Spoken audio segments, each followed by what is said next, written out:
So what's an ITIN? ITIN is a personal tax ID number that is issued by the IRS for the non-US residents. It's a substitute of an SSN, aka the Social Security number. So anyone who cannot get an SSN, you can get an ITIN instead.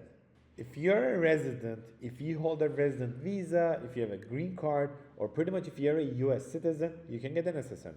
If you're a non-resident, if you've never been to the US, or if you don't have a US visa, you can get an ITIN instead.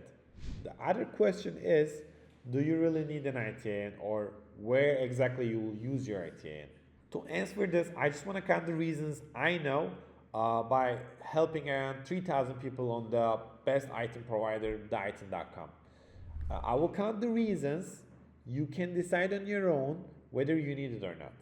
There are 4 reasons where ITIN is a must. You can't use an alternative. Reason 1.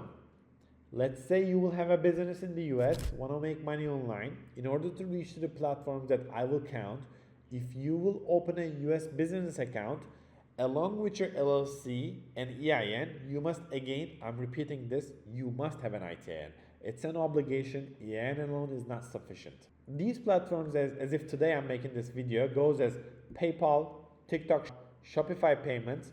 You will be asked for an SSN or an ITIN. You must provide one to continue with your application.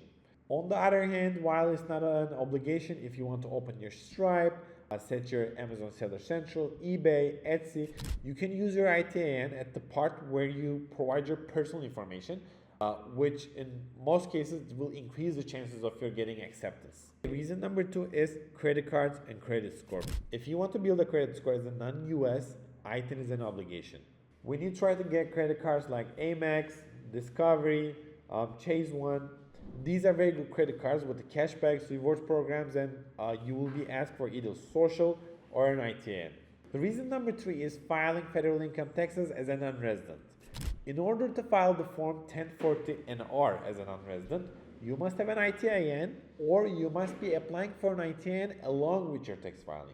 Many people are confused with this one, and they say like, oh, I have an ITIN, will I pay taxes, or I have to pay taxes right now, right?